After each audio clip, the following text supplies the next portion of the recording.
Boa noite a todos, sejam bem-vindos a mais um Evangelho no Lar. Agradecemos a presença e antes de iniciarmos, vou convidar todos a me acompanhar na leitura do livro Agenda Cristã. Vou compartilhar na minha tela.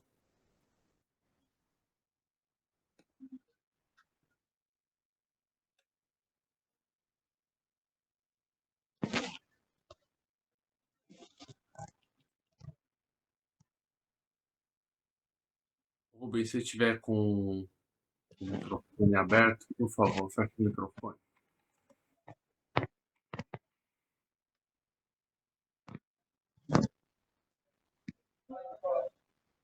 Princípios redentores.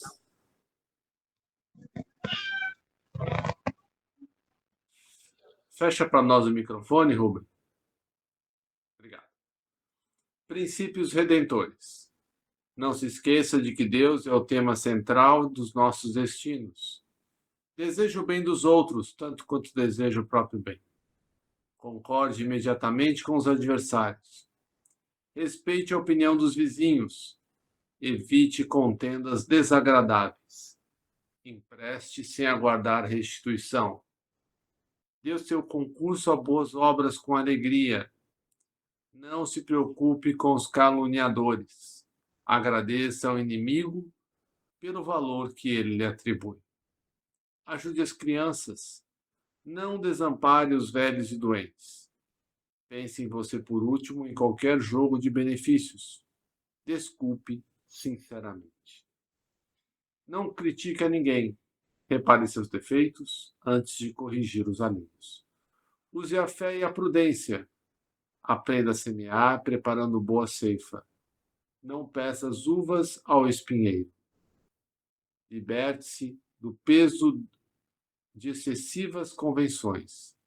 Cultive a simplicidade. Fale o menos possível relativamente a você e a seus problemas. Estimule as qualidades nobres dos companheiros. Trabalhe no bem de todos. Valorize seu tempo. Metodize o trabalho, sabendo que cada dia tem as suas obrigações. Não se aflija. Sirva a toda a gente sem prender-se. Seja alegre, justo e agradecido. Jamais imponha seus pontos de vista. Lembre-se de que o mundo não foi feito apenas para você. As ciências sociais de hoje apresentam semelhantes princípios como novidades. No entanto, são antigos, chegaram à Terra com o Cristo há quase 20 séculos. Nós outros, porém, espíritos atrasados no entendimento, somos ainda tardios na aplicação. Prece inicial.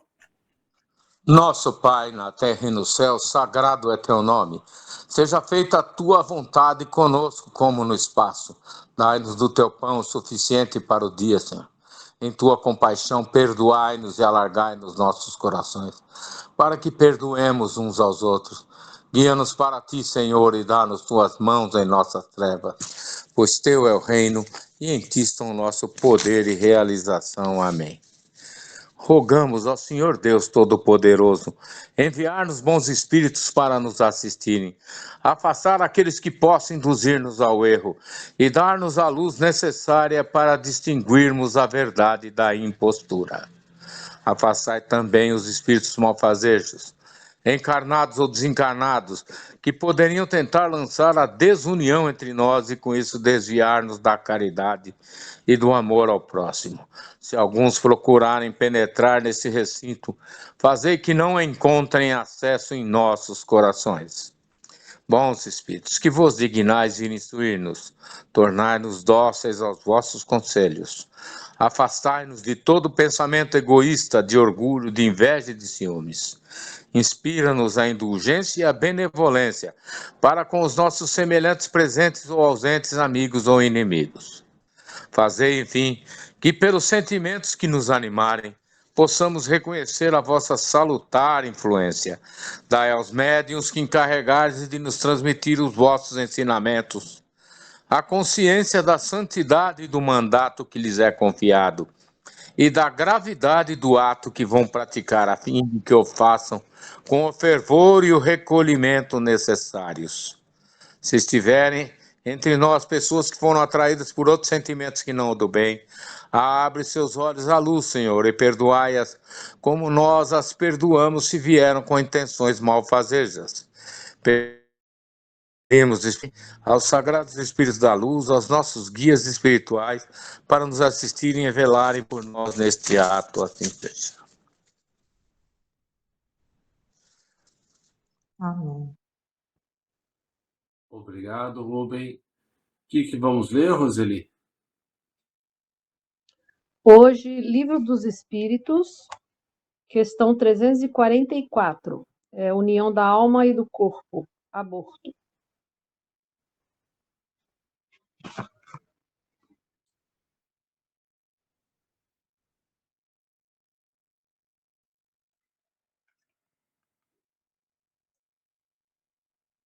O Livro dos Espíritos.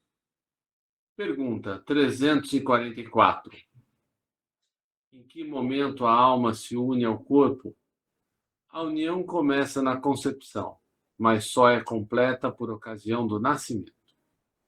Desde o instante da concepção, o espírito designado para habitar certo corpo, a este se liga por um laço fluídico, que cada vez mais se vai apertando até o instante em que a criança vê a luz.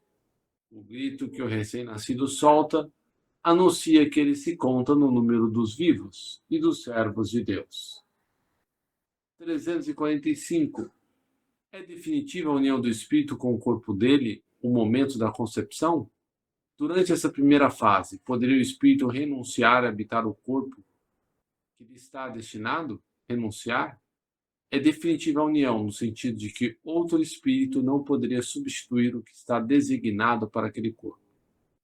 Como os laços que o corpo prendem o espírito ainda são muito fracos, facilmente se rompem e podem romper-se por vontade do espírito, se este recua diante da prova que escolheu.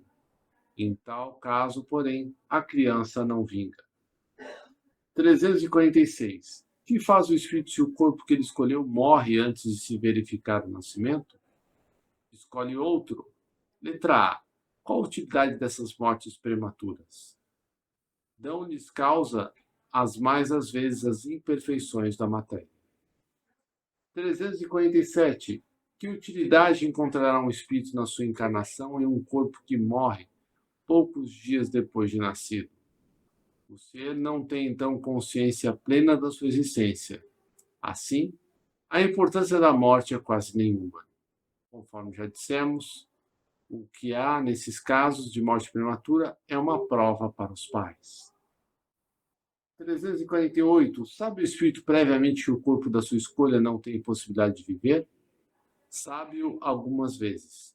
Mas se nessa circunstância reside o motivo da escolha, isso significa que está fugindo à prova. 349. Quando falha por qualquer causa a encarnação de um espírito, é ela suprida imediatamente por outra existência? Nem sempre o é imediatamente. Faz mister dar ao espírito tempo para proceder à nova escolha, a menos que a reencarnação imediata corresponda à anterior determinação. 350. Uma vez unido ao corpo da criança, e quando já lhe não é possível voltar atrás, sucede alguma vez deplorar o espírito a escolha que fez? Perguntas se como homem se queixa da vida que tem? Se desejara que outra fosse ela? Sim. Se arrepende da escolha que fez? Não, pois não sabe ter sido sua a escolha. Depois de encarnado, não pode o espírito lastimar uma escolha de que não tem consciência. Pode, entretanto, achar pesada demais a carga e considerá-la superior às suas forças. É quando isso acontece que recorre ao suicídio. 351. No intervalo que medeia da concepção ao nascimento, goza o espírito de todas as suas faculdades? Ou seja, tem o espírito consciência, né? Enquanto ele está ali na barriga da mãe? mais ou menos conforme o ponto em que se ache dessa fase, porquanto ainda não está encarnado, apenas ligado. A partir do instante da concepção, começa o espírito a ser tomado de perturbação, que o adverte de que lhe soou o momento de começar nova existência corpórea. Essa perturbação cresce de contínuo até o nascimento. Neste intervalo, seu estado é quase idêntico ao do espírito encarnado durante o sono. À medida que a hora do nascimento se aproxima, suas ideias se apagam, assim como a lembrança do passado, do qual deixa de ter consciência na condição de homem, logo que entra na vida. Essa lembrança, porém, lhe volta pouco a pouco ao retornar ao estado de espírito, ou seja, depois que desencarna. 352. Imediatamente ao nascer, recobre o espírito a plenitude de suas faculdades? Não. Elas se desenvolvem gradualmente com os órgãos. O espírito se acha numa existência nova. Preciso é que aprenda a serviço dos instrumentos em que dispõe. As ideias lhe voltam pouco a pouco, como uma pessoa que desperta e se vê em situação diversa da que ocupava na véspera. 353. Não sendo completa a união do espírito ao corpo, não estando definitivamente consumada, senão depois do nascimento, poder-se-á considerar o feto como dotado de alma? O espírito que o vai animar existe, de certo modo, fora dele. O feto não tem, pois, propriamente falando, uma alma, visto que a encarnação está apenas em via de operar-se. Acha-se, entretanto, ligado à alma que virá a possuir. 354. Como se explica a vida intrauterina? É a planta que vegeta, a criança vive vida animal. O homem tem a vida vegetal e a vida animal que, pelo seu nascimento, se completam com a vida espiritual.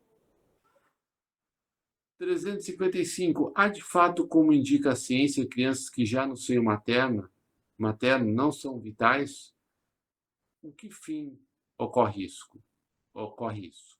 Frequentemente se dá, e Deus o permite como prova, quer para os pais do nascituro, quer para o espírito designado a tomar lugar entre os vivos. Entre os natimortos alguns haverá que não tenham sido destinados à encarnação de espíritos? Alguns há efetivamente, a cujos corpos nunca nenhum espírito esteve destinado. Nada tinha que se efetuar para eles. Tais crianças, então, só vêm por seus pais. Letra A. Pode chegar a termo de nascimento um ser dessa natureza? Algumas vezes, mas não vive. Letra B. Segue-se daí que toda criança que vive após o nascimento tem forçosamente encarnado em seu espírito? Que seria ela se assim isso não ocorresse? Não seria um ser humano. Que consequências tem para o espírito o aborto? É uma existência nulificada, a que ele terá de recomeçar. Constitui crime a provocação do aborto em qualquer período da gestação? Há crime sempre que transgredis as leis de Deus. Uma mãe ou quem quer que seja cometerá crime sempre que tirar a vida a uma criança antes do seu nascimento.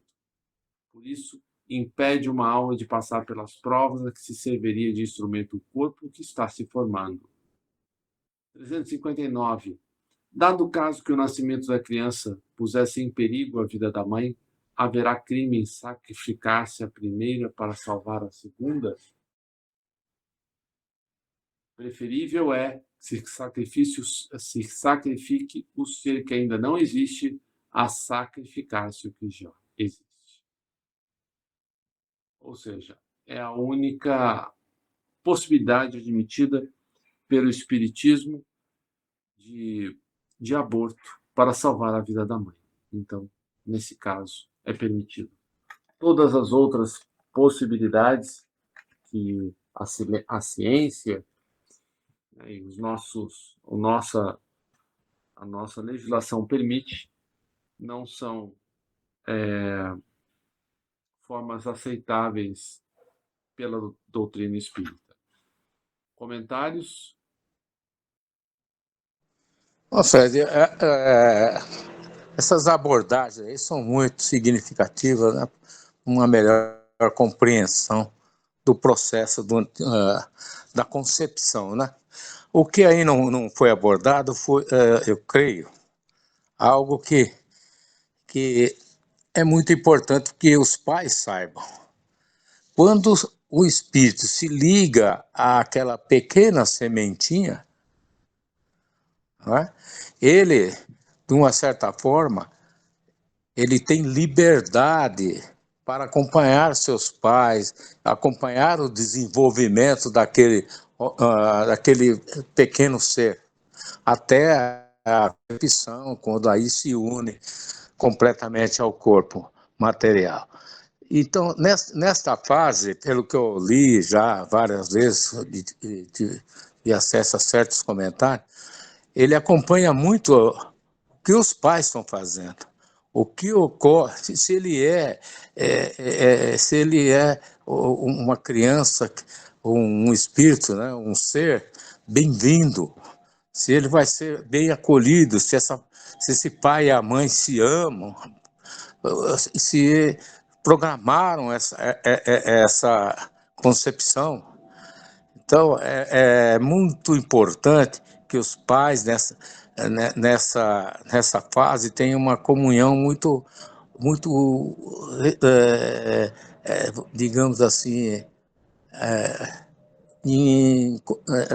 uma comunhão muito afinada entre eles, tá? Me sumiram os tempos, para que esse espírito não sofra nesse processo.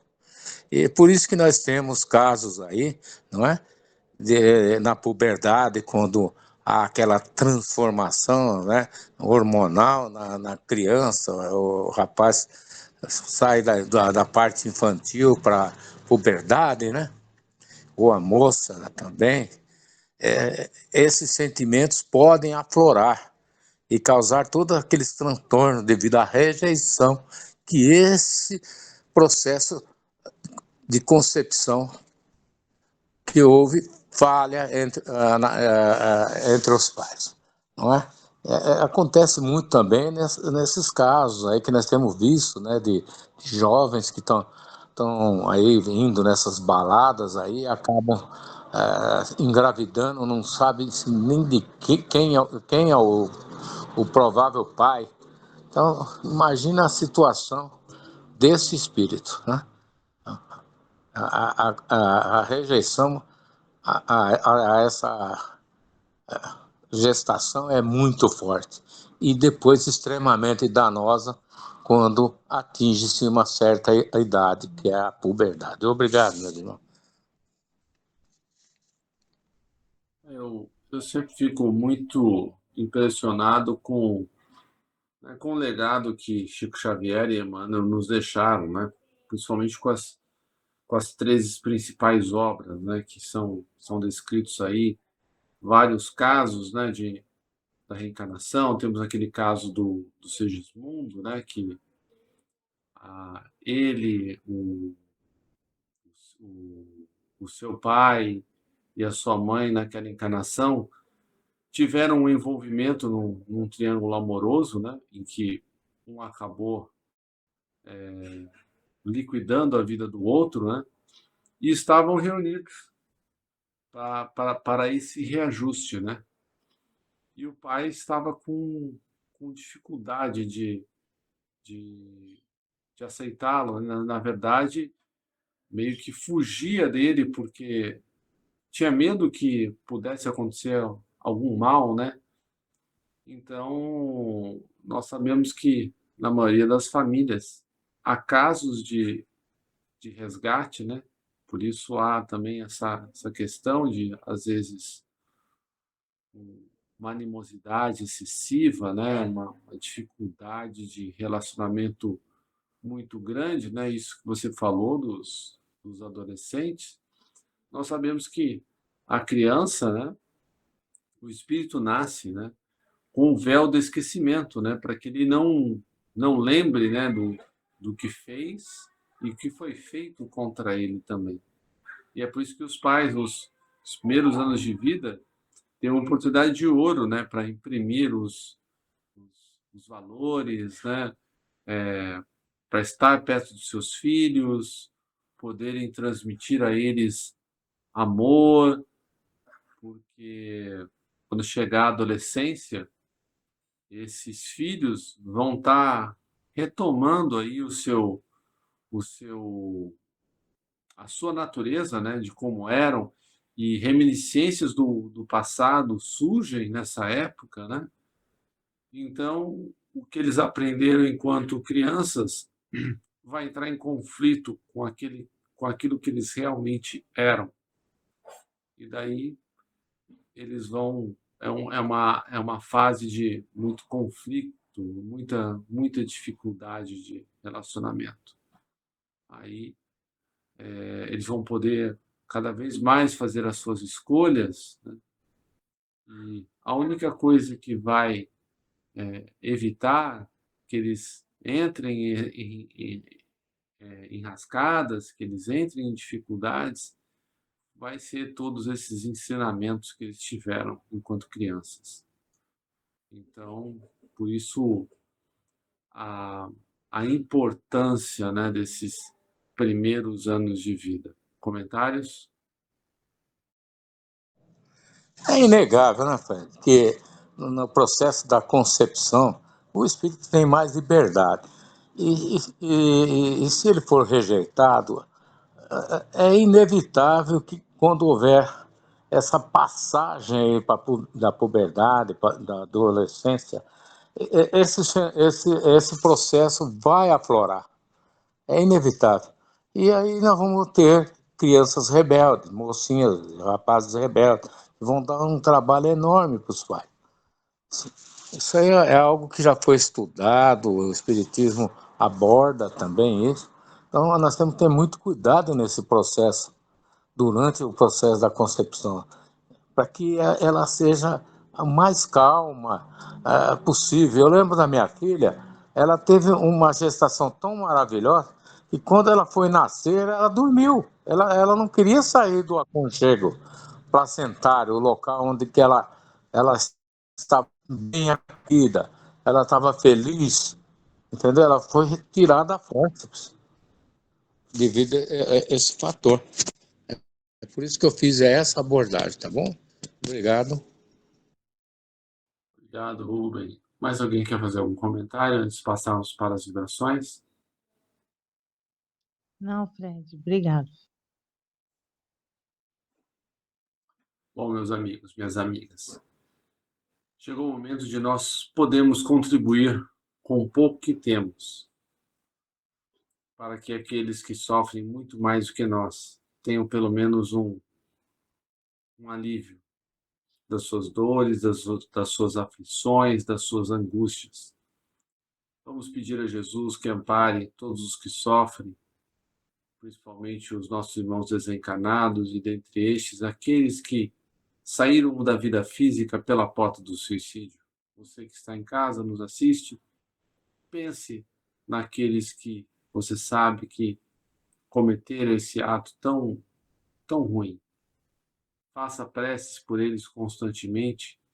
Incentivo você a ter um caderninho de suicidas. Adote um, pelo menos, para que você possa fazer preces constantes. Muitas vezes, né, pelo rastro de mágoas, de sofrimentos que esses irmãos deixam com a sua partida, a família acaba os esquecendo. Mas os nossos amigos, que nós procuramos pelo menos uma vez por semana lembrar de todos eles, como o Luiz Roberto, Clóvis, o Fred, o Charles, o Alain, o Bruno, o Elias, a Verena, a Gabriele, a Juliana e tantos outros. Que esses irmãos sejam amparados, a Carla também, para que eles possam ser resgatados o mais rápido possível. Vivemos ainda pelos encarnados que sofrem de cruéis obsessões, mas que muitas vezes só parecem injustas, pois quando nós maltratamos alguém, quando nós prejudicamos alguém em seus mais caros interesses, esses espíritos se ligam a nós e a obsessão continua até que eles nos perdoem ou decidam seguir os seus caminhos. Então vamos pedir a Jesus que ampare esses irmãos também, para que eles possam deixar esse caminho de tristezas, pois eles são os que mais sofrem, e possam seguir adiante com novas oportunidades. Vivemos também por todos aqueles que fazem o bem, não são manchetes dos jornais, pelas casas religiosas, seja elas quais forem, que professem o bem e a caridade. E por fim, peçamos a Jesus que nos fortaleça no caminho do bem, para que possamos cumprir com coragem os nossos deveres. Assim como os homens e mulheres públicos que detêm o poder na terra, para que possamos cumprir com coragem os nossos deveres, fazendo cada um a sua parte no reino de regeneração que Jesus nos prometeu, mas que começa no coração de cada um de nós, os nossos esforços diários para dominar as nossas más tendências. Que assim seja, graças a Deus e graças a Jesus. Agradecemos aos bons espíritos que vieram comunicar-se conosco. Pedimos que nos ajudem a pôr em prática as instruções que nos deram e façam que cada um de nós, ao sair daqui, esteja fortificado na prática do bem e do amor ao próximo. Desejamos igualmente que essas lições sejam proveitosas para os espíritos sofredores, ignorantes ou viciosos que puderam assistir a esta reunião e para os quais suplicamos a misericórdia de Deus. Uma boa noite a todos, que Jesus nos abençoe sempre. Obrigado, Senhor. Obrigado a todos. Boa noite a todos. Fiquem com Deus. Uma ótima semana.